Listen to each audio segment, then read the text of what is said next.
사랑이 많으시고 좋으신 하나님 아버지, 오늘도 주님으로 인하여 의미 있고 또 새로운 하루가 될 줄 믿습니다. 주님께서 인도해 주옵소서. 말씀을 통하여 우리의 마음이 늘 새로워지지 않고서는 아버지의 세상의 일로 우리가 충만하여 아버지를 은혜를 생각지 못하고 살고 맙니다. 불쌍히 여기시고 자비를 베풀어 주시옵소서. 예수님 이름으로 기도합니다. 아멘. 오늘은 우리가 시편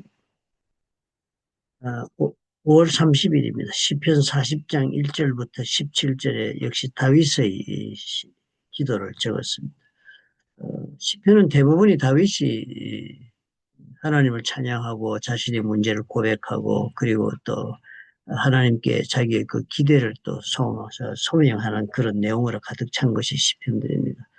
시편을 가만히 보면 우리가 한 가지 놀란 패턴이 있습니다. 이렇게 보면 다윗은 제일 먼저 하나님이 자기가 아무리 절망 가운데 있더라도 하나님에 대한 절대적인 자기의 신뢰를 표시합니다. 그것이 감사로 나타납니다. 그저 다윗이 입에 감사가 많다가 아니라 이 감사가 어디에서 나오는가 우리가 생각해 보면 감사는 자기가 상대하고 있는 하나님에 대한 감사는 하나님에 대한 한없는 신뢰를 가지고 있기 때문에 그 하나님이 나를 오늘까지 인도해 주셨다는 과거의 믿음과 또 앞으로의 믿음에 인도해 주시겠다는 그 믿음에 대한 자신의 마음을 표시하는 것이 감사로 표현되는 것입니다. 그러니까 아무리 절망적인 환경이 있더라도 다윗의 시편에는 감사가 꼭 들어 있습니다. 그 감사를 그렇게 한 다음에는 그 감사의 마음에 보면은 결국은 어떻게 해요? 하나님께서 이런 과정 가운데서도 나는 결국은 하나님 앞에 순종한다는 것입니다. 순종한다 그러면서 하나님 앞에 자신의 그 원수에 대한 억울한 마음이나 혹은 또 자신의 그 부당한 그 불행이라든지 그런 모든 것에 대한 고백이 많습니다. 그러나 분명한 것은 그런 모든 것을 통해서 하나님의 나에게 베푸시는 은혜가 있다면 나는 다시 반드시 회복되게 될 것을 믿으니 주여 나를 도와주옵소서 하는 것이 다윗의 시편의 주된 구성입니다. 그런데 또 다른 점은 무엇인가 하면은 다윗 말고도 이렇게 시편을 적은 사람이 몇 있었겠지만 그 외에 역사적인 인물들 가운데 시편을 적은 사람은 없습니다. 그러니까 예를 들면 다윗의 당대 가장 유명했던 왕이 누구였습니까? 사울이었습니다. 사울도 어마어마한 세월을 다스렸습니다. 수십 년을 그렇게 다스렸는데 사울은 한 번도 하나님의 시편을 적지 않았습니다. 그러나 사울은 또 어떤 사람이었습니까? 역시 하나님으로부터 큰 은혜를 받았던 그런 사람이었습니다. 그런데 그 두 사람의 차이점이 어디서 나나 가만히 오늘 우리 시편의 말씀을 묵상해 보면요. 다윗의 시편에는 끝이 이런 구절이 나옵니다. 모든 하나님의 감사와 저 상대편에 대한 그런 하나님의 그 도우심이 아니면 살 수 없는 그런 공경을 설명한 다음에 강구를 하면서 꼭 자기 자신에 대한 자기의 성찰을 이렇게 설명합니다. 죄가 나의 머리털보다 많음으로 내가 낙심하였다.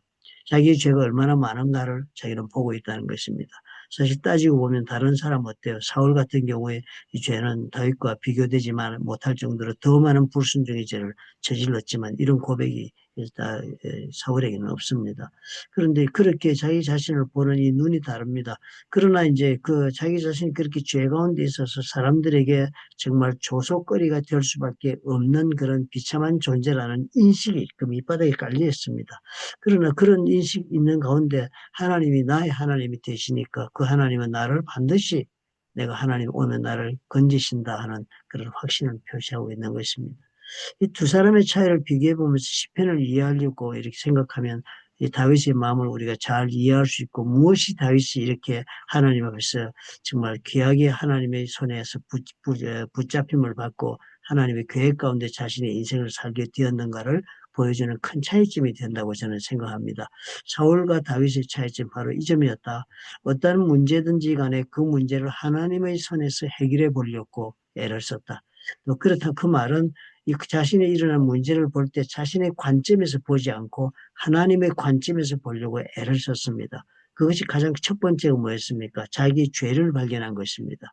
이 문제 모든 가운데 지금 이 다윗은 사울이 만드는 상황 때문에 고생하고 있습니다.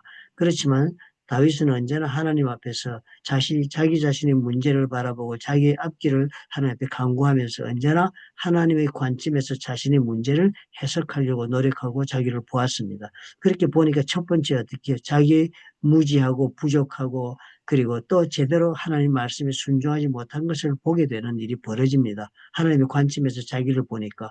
그 다음에 그렇게 보니까 그 다음에 자기 성찰이 일어나니까 당연히 이 모든 문제는 내 손에서 내가 혹은 또 남에게 대적함으로 어떻게 남을 거꾸로 뜨림으로 이김으로 그렇게 이루어지는 것이 아니라 내가 어떻게 죄의 문제로부터 벗어나서 하나님이 원하는 사람이 됨으로 내가 하나님의 그 해결의 그 은혜를 입을 수 있다 하는 그런 고백의 자리에 가는 것이 다른 점입니다.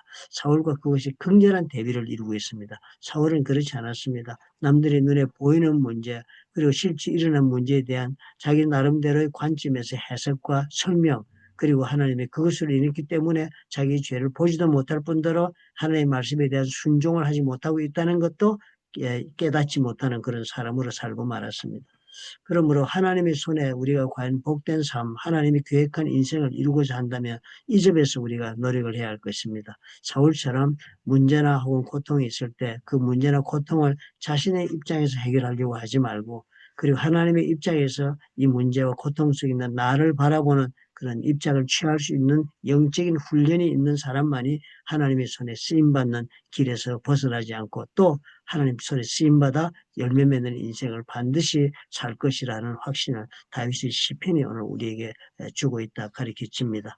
아무리 긴 세월이 걸려도 그 믿음을 지니고 있는 자에게 응답하시고 역사하신 분이 다윗의 하나님이었는 것을 우리가 안다면 시편을 우리가 읽을 때마다 하나님의 관점에서 나의 문제를 바라보려고 노력하는 우리가 되어야 되겠습니다. 내 문제를 바라볼 때 부족한 것을 구하고 해결받기 위해서 하나님에 매달려 사는 인생이라면 그것은 결국 제2의 사울이고 제3의 사울일 수밖에 없는 사람일 것입니다. 그런 사람은 결코 하나님의 뜻을 이루지 못한다.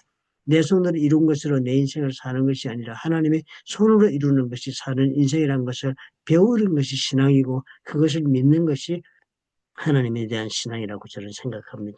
오늘 그런 우리 관점을 다윗의 시편을 보면서 우리가 가져야만 다윗의 시편의 위대함이 우리가 이해할 수 있는 그런 글들이 될 수 있다 하는 생각이 듭니다. 좋으신 아버지 감사합니다. 주님께서 도와주옵소서.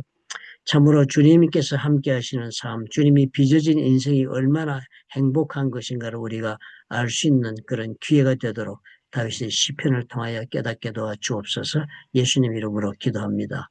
아멘. 다윗은 우리가 위대하다 훌륭하다 하지만 결국은 이 점에서 큰 차이점으로 자신의 인생이 달라진 것입니다. 언제나 모든 문제나 입장 가운데서 해결하고자 하지 않고 하나님의 관점에서 그 문제의 의미를 발견하고자 했다. 우리가 인생을 살아가면서 그렇게 살 수 있다면 하나님이 반드시 그 인생을 좋은 결론, 계획을 하나님이 성취시키시는 그런 열매를 보는 인생이 될 수 있다고 저는 믿습니다.